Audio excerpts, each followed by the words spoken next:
साथीहरू, यो बेबिलोनको सबैभन्दा धनी मानिसको 9औं पाठ हो। योभन्दा अगाडि नै हाम्रो यो च्यानलमा बेबिलोनको सबैभन्दा धनी मानिसको 8वटा पाठहरू अलरेडी अपलोड भइसकेका छन्। यदि तपाईँले ती 8वटा पाठ हेर्नुभएको छैन भने पहिला ती 8वटा पाठ हेरेर मात्रै यो पाठ हेर्नुहोला। लिङ्क म माथि आई बटनमा र तल डिस्क्रिप्सनमा दिनेछु।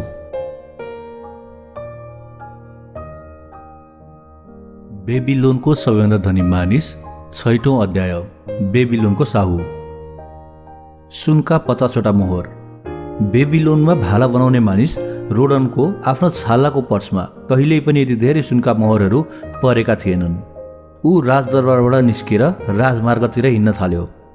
उसका हरेक पाइलामा बेल्टमा बाँधिएको सुनका मोहरहरू बजिरहेका थिए। त्यसको धुन उसलाई संसारको सबैभन्दा मधुर सङ्गीत जस्तो लागिरहेको थियो। सुनका 50वटा मोहर, सबै उसैका। उसलाई आफ्नो भाग्यमाथि विश्वास लागिरहेको थिएन। सुनका यी बजिरहेका मोहरहरूमा कति ठुलो शक्ति हुँदो रहेछ। यसबाट उसले जे चाह्यो त्यही किन्न सक्छ। ठुलो घर, जग्गा, गाईबस्तु, ऊँट, घोडा, रथ, अझै धेरै धेरै चिज। उसले यसको प्रयोग कसरी गर्नेछ? त्यस साँझ आफ्नी बहिनीको घरतिर जाने बाटोतिर मोडिँदा उसले अरू केहीको बारेमा पनि सोच्न सकिरहेको थिएन। उसको मनमा सधैँभरि सुनका मोहरहरूको मालिक बनिरहँ जस्तो लागिरहेको थियो। यसको केही दिनपछिको कुरो हो। साँझको समयमा रोडन मैथनको पसलभित्र गयो। मैथन साहु थियो र मानिसहरूलाई ऋण दिने गर्थ्यो। ऊ हिरा, सुन तथा दुर्लभ कपडाहरूको व्यापारी पनि थियो। रोडनले दायाँ बायाँ केही पनि देखेन। त्यहाँ रङ्गीन सामानहरू आकर्षक तरिकाले सजाइएको थियो। रोडन सिधै पछाडिको घरतर्फ गयो। त्यहाँ उसले मैथनलाई एउटा चकटीमा बसिरहेको देख्यो। मैथन खाना खाइरहेको थियो। एकजना कालो बर्णको नोकरले खाना पस्किरहेको थियो। रोडन सिधै गएर मैथनको अगाडि उभियो। उसका छालाको ज्याकेटमा जनावरका रौँहरू देखिरहेका थिए। रोडनले भन्यो, म तपाईँसँग एउटा चिजका बारेमा सल्लाह लिन आएको छु। मलाई यसबारे के गर्ने भनेर थाहा हुन सकिरहेको छैन। मैथनको पातलो र पहेँलो अनुहारमा मित्रताले भरिएको मुस्कान देखियो। तिमीले के गल्ती गर्यौ जसका कारण साहुको घरमा ऋण लिन आउनु पर्यो? के जुवाको टेबलमा तिमीले हारको सामना गर्नु पर्यो, या फेरि कुनै सुन्दर महिलाले तिमीलाई आफ्नो जालमा फसाई? म तिमीलाई धेरै वर्ष पहिलेदेखि चिन्छु, तर तिमी आजभन्दा पहिले कहिल्यै पनि मसँग ऋण माग्न आएको थिएनौ। होइन होइन, तपाईँले भनेको कुरा सही होइन। म तपाईँबाट ऋण लिन चाहन्न। म त तपाईँसँग उचित सल्लाह लिन चाहन्छु। हेर हेर, यो मान्छे के भनिरहेको छ? साहुसँग सल्लाह माग्न को आउँछ? सायद मेरो कानले मलाई धोका दिइरहेका छन्। होइन, तपाईँका कानले साँचो कुरा सुनिरहेका छन्। के यस्तो पनि हुन सक्ला र? भाला बनाउने रोडन बाँकी सबैभन्दा चलाक छ, किनभने ऊ मैथनसँग धन होइन सल्लाह माग्न आएको छ। धेरै मानिसहरू मूर्खतापूर्ण खर्चका लागि मसँग ऋण माग्न आउँछन्, तर उनीहरू सल्लाह लिन चाहँदैनन्। साहुले भन्दा राम्रो सल्लाह अरू कसले दिन सक्ला? जसलाई मानिसहरू आफ्नो समस्यामा परेको बेला ऋण माग्न आउँछन्। रोडन, आज तिमीले मसँगै बसेर खाना खानेछौ। आजको साँझ तिमी मेरो अतिथि बन्नेछौ। एन्डो, उसले आफ्नो कालो वर्णको नोकरलाई आदेश दियो, मेरो मित्र रोडनको लागि एउटा चकटी ओछ्याइदेऊ त। उनी मसँग सल्लाह लिन आएका छन्। उनी मेरा सम्मानित अतिथि हुन्। उनको अगाडि थरी थरीका भोजन पस्क र मेरो सबैभन्दा ठुलो गिलास लिएर आऊ। सबैभन्दा राम्रो रक्सी छान्नु, रोडनलाई पिउनमा मजा आओस्। अब तिमी कुन समस्यामा छौ भनेर मलाई बताऊ रोडन। म राजाले दिएको उपहारको कारण समस्यामा छु। राजाले दिएको उपहारको कारणले? राजाले तिमीलाई एउटा उपहार दिएका छन् र तिमी त्यसको कारण समस्यामा छौ। कस्तो खालको उपहार हो? मैले शाही रक्षकहरूको भालाको धेरै नमुना पेश गरेको थिएँ। मेरो प्रस्तुतिबाट राजा धेरै खुसी हुनुभयो र मलाई सुनका 50वटा मोहर उपहार स्वरूप दिनुभयो। यसैले गर्दा म दुविधामा छु। दिनभरि मबाट धन लुट्न चाहने मानिसहरूले मलाई दुःख दिन्छन्। मैथनले भन्यो, यो त स्वाभाविकै हो। धेरै जस्ता मानिस धन चाहन्छन्, तर धेरै कम मानिससँग मात्र यो हुन्छ। धेरै जस्ता मानिस सजिलैसँग धन कमाएको मानिसबाट धन लुट्न खोज्छन्, तर तिमी तिनीहरूलाई हुँदैन किन भन्दैनौ? के तिम्रो इच्छा शक्ति तिम्रो मुठी जति पनि सशक्त छैन? धेरै जस्तो मानिसलाई त म हुँदैन भनिदिन्छु, तर प्राय हुन्छ भन्न सजिलो हुने रहेछ। के कसैले आफ्नी प्यारी बहिनीलाई धन दिन अस्वीकार गर्न सक्ला? पक्कै पनि। तिम्री बहिनीले तिम्रो यस पुरस्कारको आनन्दबाट तिमीलाई वञ्चित गराउन चाहदिनन् होला। उनी यो धन आफ्नो श्रीमान अरमानका लागि चाहन्छन्। अरमानलाई उनी धनी व्यापारीका रूपमा देख्न चाहन्छन्। अरमानलाई कहिल्यै पनि मौका मिलेको छैन भन्ने उनलाई लाग्छ। उनी म यो धन उनका श्रीमानलाई दिउँ भन्छन् ताकि अरमान एक समृद्ध व्यापारी बन्न सकुन्। अरमान सफल भएपछि मेरा सबै ऋण तिरिदिने कुरा उनी गर्छिन्।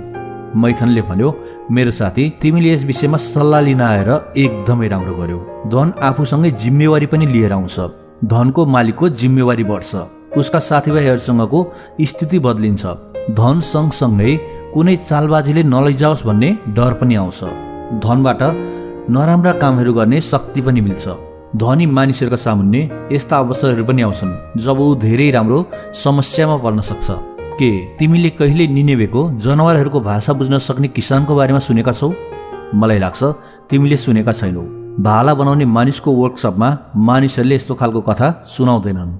आज म तिमीलाई यो कथा सुनाउँछु।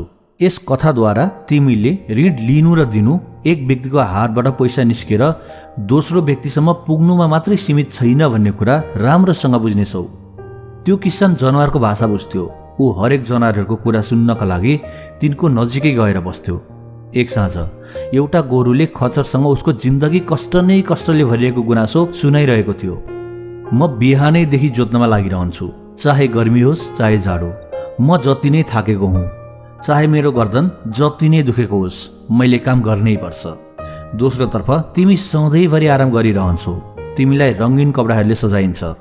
तिमीलाई मालिकले मनले चाहेको ठाउँमा लग्ने बाहेक केही पनि गर्दैनन्। मालिक कतै जाँदा तिमी आराम गरेर पुरै दिन हरियो घाँस खाइरहेका हुन्छौ।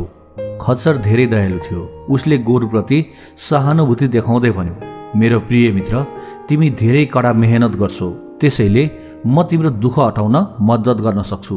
सुन, तिमी कसरी आराम गर्न सक्छौ भन्ने उपाय म तिमीलाई बताउँछु।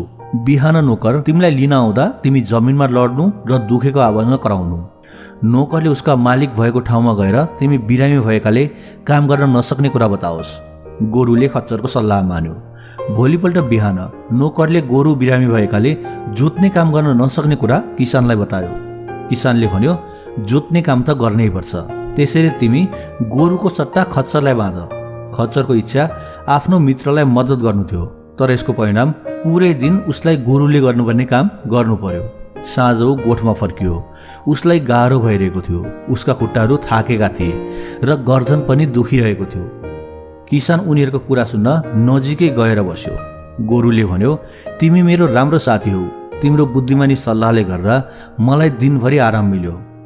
खच्चरले जवाफ दियो, र म मूर्ख हुँ, किनभने म त साथीको सहयोग गर्न मात्रै चाहन्थेँ, तर मैले नै तिम्रो भागको काम पुरै गर्नु पर्यो। आजबाट तिम्रो काम तिमी आफै गर। मैले नोकरबाट यदि तिमी फेरि बिरामी भयो भने उसले तिमीलाई कसैकोमा लाने कुरा गरिरहेको सुनेको थिएँ। तिमी धेरै अल्छी भएको कारण त्यो ठिक पनि हुनेछ। त्यसपछि उनीहरूले आपसमा कहिल्यै कुरा गरेनन्। उनीहरूको मित्रता सकियो। यस कथाबाट तिमीलाई के शिक्षा मिल्छ? रोडनले भन्यो, कथा राम्रो थियो, तर मैले यसबाट सिक्नुपर्ने कुरा केही पनि देखिनँ। मलाई तिमीले देख्न सक्छौ जस्तो लागेको पनि थिएन, तर सिक्न सकिन्छ र सिक्न धेरै सजिलो पनि छ। यदि तिमी आफ्नो साथीको सहयोग गर्न चाहन्छौ भने पछि गएर त्यसको बोझ तिमी माथि नपर्ने गरी गर। मैले यस बारेमा त सोचेको पनि थिइनँ। यो त समझदारीपूर्ण शिक्षा हो। म आफ्नो बहिनीको श्रीमानको बोझ आफूमाथि लिन चाहन्न, तर मलाई एउटा कुरा बताउनुहोस्, तपाईँ धेरै मानिसहरूलाई ऋण दिनुहुन्छ, के ऋण लिने सबै मानिसहरूले सधैँ ऋण तिर्छन्? मैथन धेरै अनुभवी मानिसको जस्तै गरेर मुस्कुरायो। त्यसपछि उसले भन्यो, यदि ऋणी मानिसले ऋण तिर्न सक्दैन भने के साहुले उसलाई ऋण देला? साहुलाई सावधानी र समझदारीपूर्वक उसको धन ऋण दिनलाई काम आउनेछ तथा उसको धन फिर्ता आउनेछ भन्ने कुरा पहिल्यै तय गर्नुपर्ने हुन्छ। यदि उसको धन मूर्खतापूर्ण काममा लाग्यो भने उसको मूलधन पनि डुब्नेछ, किनभने ऋण लिनेले तिर्न सक्दैन। म तिमीलाई बाक्सामा राखेका निशानीहरूको बारेमा बताउँछु। हरेक निशानीमा एउटा कथा लुकेको छ। उसले कोठामा गएर सुँगुरको रातो छालाले ढाकिएको एउटा ठुलो बाक्सा लिएर आयो। बाक्सा भुइँमा राखेर ऊ त्यसको सामुन्ने बस्यो। उसले आफ्नो दुवै हातले बाक्सा खोल्न थाल्यो। जसलाई ऋण दिँदा पनि म उसबाट आफ्नो यस बाक्साका लागि कुनै न कुनै निशाना अवश्य लिन्छु। यो निशाना उसले मेरो पुरै ऋण चुक्ता नगर्दासम्म यहीँ रहन्छ। ऋणीले पुरै ऋण तिरेपछि म उसलाई उसको निशानी फिर्ता गरिदिन्छु। यदि उसले ऋण तिर्न सकेन भने यो निशानीले अमुक व्यक्ति मेरो विश्वासको विरुद्ध खरो उत्रियो भन्ने कुरा याद गराउँछ। निशानी भएको बाक्साले सबैभन्दा सुरक्षित ऋणी भनेको ऋणभन्दा धेरै सम्पत्ति हुने मानिसहरू हुन् भन्ने कुरा बताउँछ। उनीहरूसँग जग्गा, हिरा, ऊँट या अन्य धेरै चिजहरू हुन्छन् जसलाई बेचेर ऋण असुल्न सकिन्छ। मलाई निशानीका रूपमा ऋण दिएको पैसाभन्दा बढी मूल्य भएको रत्नहरू राख्न दिइन्छ। बाँकी ऋणीहरूमा यदि उनीहरूले ऋण तिर्न सकेनन् भने आफ्नो सम्पत्तिको एक भाग मेरो नाममा गरिदिनेछन् भन्ने सहमति हुन्छ। यसरी ऋण दिने समयमा मेरो धन ब्याजसहित फिर्ता आउनेछ भन्ने मलाई विश्वास हुन्छ, किनभने ऋण उनीहरूको सम्पत्तिको आधारमा दिएको हुन्छ। दोस्रो श्रेणीमा कमाउने क्षमता भएका मानिसहरू हुन्छन्। उनीहरूको कमाउने क्षमता हुन्छ। उनीहरू तिमी जस्तै हुन्छन्, मेहनत या सेवा गर्छन् र त्यसको सट्टा उनीहरूलाई तलब या पारिश्रमिक मिल्छ।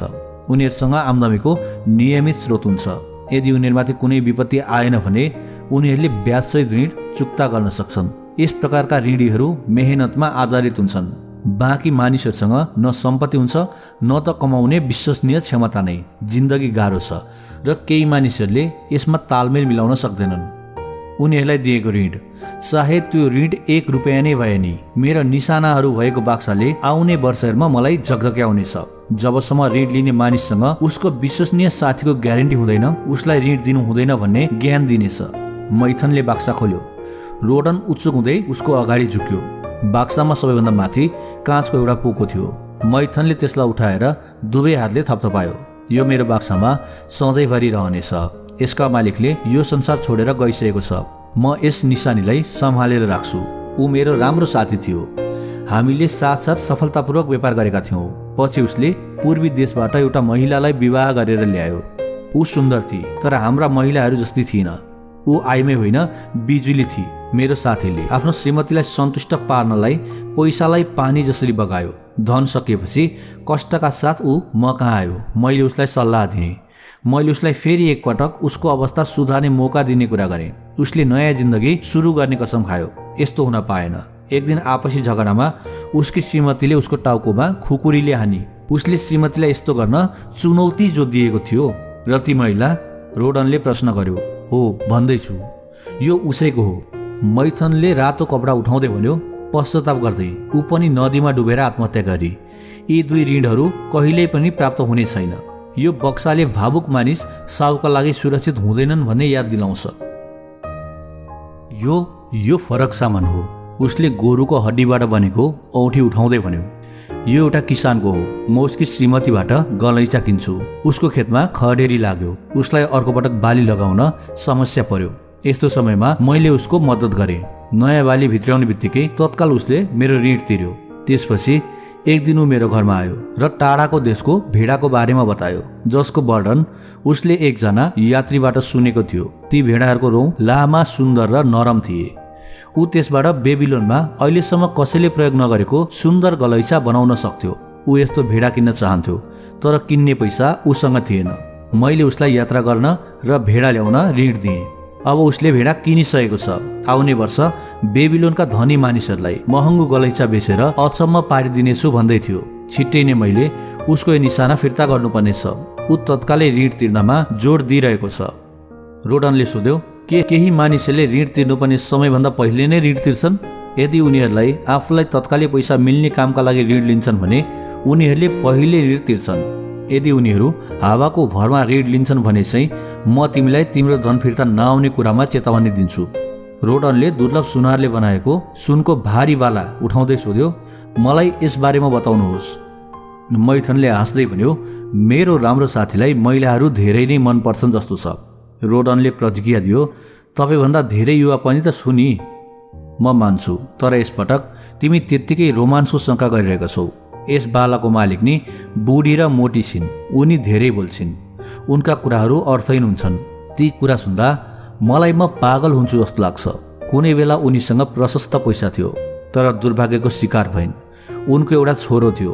छोरोलाई उनी व्यापारी बनाउन चाहन्थिन्। त्यसैले एक दिन उनी म कहाँ आइन् र ऋण मागिन्। उनको छोरो यात्रा गराउने मालिकहरूको हिस्सेदारी बन्न सकोस् भन्ने उनको चाहना थियो। यस्ता मालिकहरूले एउटा सहरबाट ऊँट किनेर अन्य सहरहरूमा लगेर बेच्छन्। त्यसको मालिक बदमास निस्कियो। उसले बिचारा केटोलाई टाढाको एउटा सहरमा पैसा र साथी बिना छोडिदिएछ। उसले त्यस केटोलाई सुतेको अवस्थामा छोडेको थियो। केटोले सायद केही वर्षपछि ऋण तिर्न सक्छ होला। त्यस बेलासम्म मलाई ब्याज मिल्ने छैन। पागल गराउने कुराहरू मात्र सुन्न मिल्नेछ। साँचो कुरो त यो बाला ऋणको रकमभन्दा धेरै मूल्यको छ। के यी महिलाले तपाईँसँग ऋणको समझदारीको बारेमा सल्लाह मागेकी छिन्? अवस्था बिल्कुलै उल्टो भयो। उनले कल्पनामा आफ्नो छोरोलाई बेबिलोनको सबैभन्दा धनी र सशक्त मानिस मानेको थिइन्। यसको विरोध गर्नुको अर्थ उनलाई रिस उठाउनु हो। मलाई यस अनुभवहीन युवकलाई धन दिनु जोखिमपूर्ण काम हो भन्ने थाहा थियो, तर उनको यो बाला धितो राखेकी थिइन्। त्यसैले म ऋण दिन बाध्य भएँ। मैथनले धागोको गाँठो भएको पोको देखाउँदै भन्यो, यो ऊँट व्यापारी नेवादुरको हो। धेरै ऊँट किन्दा उसलाई पैसाको आवश्यक पर्छ। म उसलाई उसको आवश्यकता अनुसार ऋण दिन्छु। मलाई उसका सही निर्णय लिन सक्ने क्षमतामाथि विश्वास छ। त्यसैले म उसलाई उदारताका साथ ऋण दिन सक्छु। बेबिलोनका अन्य धेरै व्यापारीहरूमाथि मलाई विश्वास छ। उनीहरूको व्यवहार विश्वसनीय हुन्छ। उनीहरूका निशानीहरू मेरो बक्सामा आउने जाने गरिरहन्छन्। राम्रा व्यापारीहरू हाम्रो सहरका इज्जत हुन्। व्यापारमा सहयोग गर्दा मलाई त नाफा हुन्छ नै, बेबिलोन पनि समृद्ध बन्छ। मैथनले बाकसबाट कपडाले बेरिएको लाल पूर्जा उठायो र झड्कालेर भुइँमा फ्यालिदियो। मिश्रको किरा, यो मेरो ऋण तिर्ने कुनै चिन्ता नभएको मान्छे हो।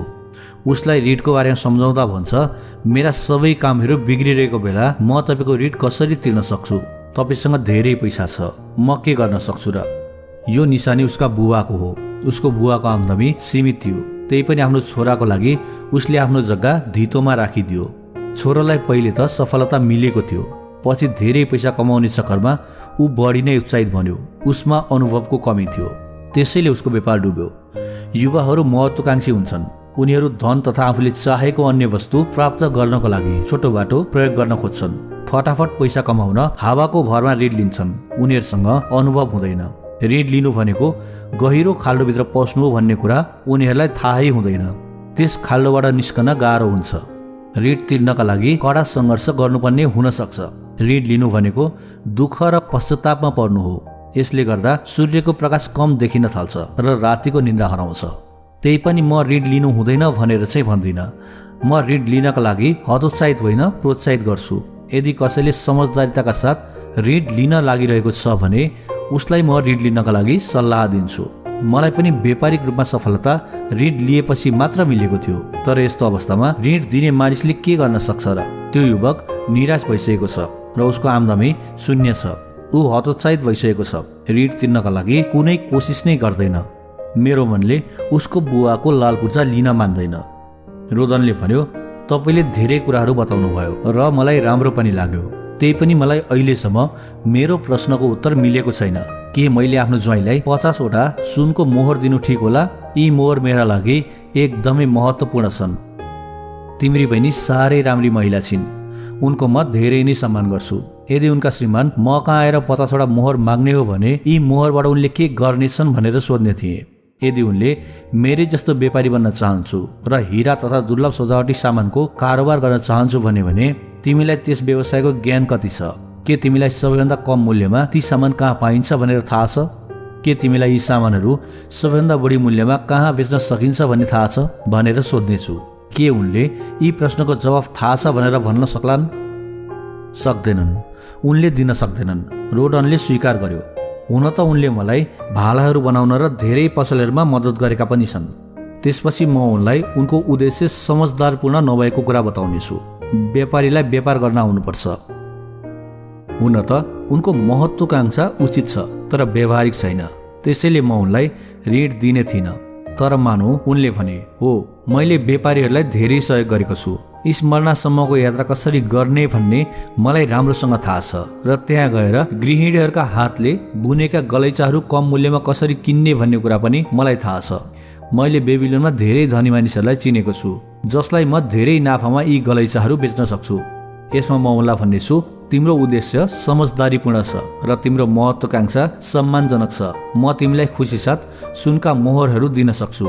तर मलाई यी मोहर फिर्ता आउने ग्यारेन्टी दिने कुनै चिज चाहिन्छ। यदि उनले फेरि भने मसँग धितो राख्नका लागि केही पनि छैन, म एक सम्मानित व्यक्ति हुँ र म तपाईलाई ऋणको बदलामा धेरै ब्याज दिनेछु। मेरो जवाफ हुनेछ, म सुनको हरेक मोहरमा विचार पुर्याउँछु। यदि स्मरणाको यात्रामा जाँदा बाटोमा डाकाहरूले तिमीबाट मोहरहरू लुटे या फर्किने समयमा गलैँचा लुटे भने तिमीले मेरो ऋण तिर्न सक्ने छैनौ र मेरो सारा पैसा डुब्नेछ। रोडन, धनबाट साहुको व्यापार चल्छ। यो मानिसलाई ऋण तिर्न सजिलो हुन्छ भन्ने नबुझिकनै ऋण दियो भने फर्किने सम्भावना कम हुन्छ। समझदार साहुले ऋण दिने समयमा जोखिम उठाउँदैन, ऊ सुरक्षित भुक्तानीको ग्यारेन्टी चाहन्छ। साहुले अगाडि भन्यो, समस्यामा परेका मानिसहरूको मद्दत गर्नु राम्रो कुरा हो। दुर्भाग्यका शिकार भएका मानिसहरूलाई मद्दत गर्नु राम्रो कुरा हो। आफ्नो व्यवसाय सुरु गरिरहेकाहरूको मद्दत गर्नु पनि धेरै राम्रो कुरा हो। यसबाट उनीहरूले प्रगति गर्न र सम्मानित नागरिक बन्न सक्छन्। तर मद्दत समझदारपूर्ण तरिकाले गर्नुपर्छ, होइन भने मद्दत गर्ने समयमा किसानको खच्चरले जस्तै हामीले पनि अरूको बोझ आफ्नो टाउकोमा लिनुपर्ने हुन्छ। एकपटक फेरि म तिम्रो मूल प्रश्नबाट टाढा भागे। रोडन, अब मेरो जवाफ सुन। आफ्नो सुनका 50वटा मोहर आफैसँग राख। यी सिक्का तिमीले मेहनत गरे बापत कमाएका हौ। यसमा तिमीले नचाहेसम्म कसैले पनि हक जमाउन सक्दैन। यदि तिमी ब्याज आओस् भन्ने चाहेर कसैलाई ऋण दिन्छौ भने धेरै सतर्क रहेर देऊ। ऋण दिँदा एकै ठाउँमा नदिएर धेरै ठाउँमा देऊ। मलाई पर्समै रहिरहने अल्छी सुनका सिक्काहरू पनि मन पर्दैन। मलाई जोखिम त्यो भन्दा पनि मन पर्दैन। तिमीले भाला बनाउन थालेको कति वर्ष भयो? पुरै 3 वर्ष। राजाको उपहार भन्दा बाहेक तिमीले कति पैसा बचाएका छौ? सुनका 3वटा मोहर। हरेक वर्ष तिमीले मेहनत गर्यौ। सुनको 1 मोहर बचाउनका लागि आफ्ना इच्छाहरू त्याग्यौ। राम्रा राम्रा सामानहरू किन्नुको सट्टा बचत गर्यौ।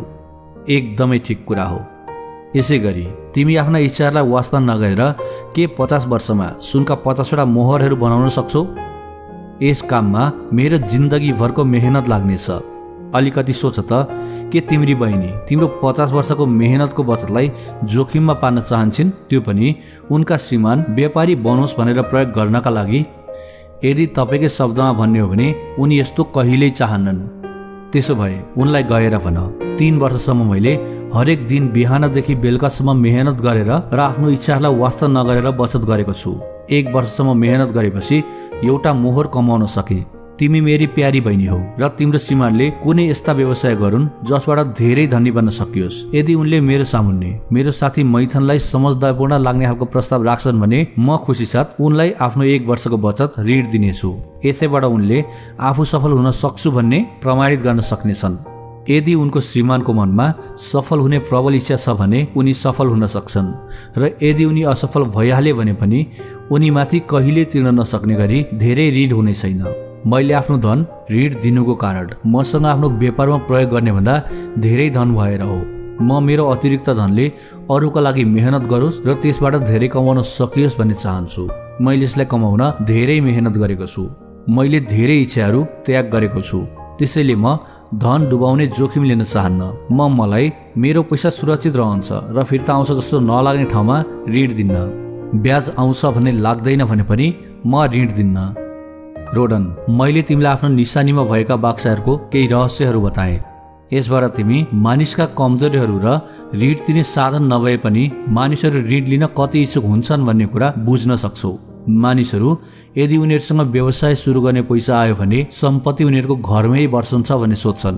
यस्तो खालको आशा झुटो हुन्छ, किनभने उनीहरूसँग सफल हुने योग्यता र प्रशिक्षण हुँदैन।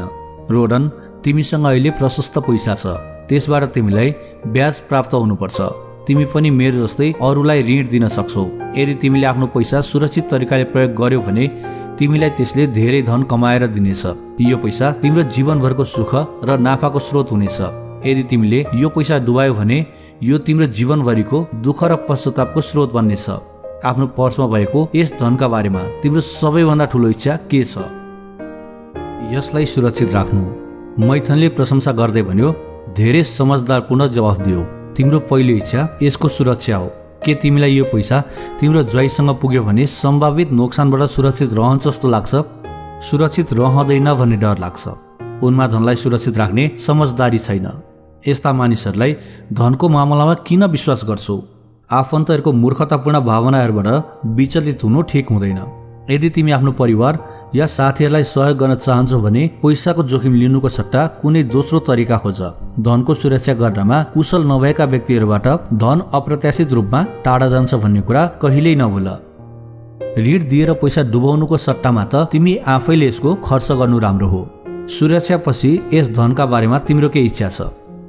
यसबाट अरू धेरै धन आओस् भन्ने चाहन्छु। एकपटक फेरि तिमीले समझदारीपूर्ण कुरा गर्यौ। यसबाहेक अतिरिक्त धनलाई कमाउनमा लगाउनुपर्छ, त्यसपछि मात्रै यो बढ्छ। बुद्धि पुर्याएर ऋण दिएको धन मानिस बुढो हुनुभन्दा पहिल्यै 2 गुणा हुन सक्छ। त्यसैले अव्यावहारिक मानिसहरूको काल्पनिक योजनाहरूदेखि नडगमगाऊ। कसैले तिम्रो धनबाट धेरै कमाउने तरिकाहरू छ भन्ने सोध्छ भने यस्तो खालको योजनाहरू हवाई सपना देख्नेहरूले बनाउँछन्। उसलाई व्यवसायको सुरक्षित र विश्वसनीय ज्ञान हुँदैन। आफ्नो धनको कति प्रतिशत ब्याज लिन चाहन्छौ भन्ने बारेमा तिमी तलै रहनु। यसले गर्दा तिम्रो मूलधन सुरक्षित रहन सकोस् र तिमीले यसको आनन्द लिन सिक। धेरै नाफा कमाउने लालचमा आएर ऋण दिनु नोक्सानहरूलाई आमन्त्रित गर्नु हो। आफूलाई सफलता प्रमाणित भइसकेका योजनाहरूसँग जोड। तिम्रो मूलधनले उनीहरूको कुशल प्रयोगद्वारा राम्रो कमाइ गरोस् र उनीहरूको समझदारी र अनुभवद्वारा सुरक्षित रहोस्। यसरी तिमी दुर्भाग्यबाट बाँच्न सक्छौ। यस्तो अवसर अधिकांश मानिसमा ईश्वरले उनीहरूलाई धन दिएपछि मात्रै आउँछ। रोडनले मैथनको बुद्धिले भरेका सल्लाहहरूको लागि धन्यवाद दियो। मैथनले भन्यो, राजाले दिएको उपहारले तिम्रो धेरै ज्ञान बढाउनेछ। यदि तिमी सुनका 50वटा मोहरहरू सुरक्षित राख्न चाहन्छौ भने धेरै बुद्धि लगाएर काम गर्नु। तिम्रो सामुन्ने धेरै प्रलोभनहरू आउनेछन्। तिमीलाई धेरैले धेरै थरी सल्लाह दिनेछन्। तिमीलाई अविश्वसनीय नाफा दिने खालका असंख्य अवसरहरूका योजनाहरू बताइनेछ। निशानीहरूको बाक्सा हेरेपछि अब तिमी सचेत हुनुपर्छ। आफ्नो पर्समा भएका सुनका मोहरहरू दिँदा पहिले त्यो सुरक्षित रूपमा फिर्ता आउनेछ कि छैन भन्ने कुरा सुनिश्चित गर। यदि तिमीलाई मेरो सल्लाह आवश्यक पर्यो भने मजाले मलाई भेट्न सक्छौ। सल्लाह दिन पाउँदा मलाई खुसी मिल्नेछ। जानुभन्दा पहिले मैले निशानीहरूले भरिएको बाक्साको तलपट्टि लेखेको कुरा पढेर जाऊ। यो कुरा ऋणी र साउ दुवैमा लागू हुन्छ। ठुलो पश्चातापको सट्टा थोरै सावधानी धेरै राम्रो हो।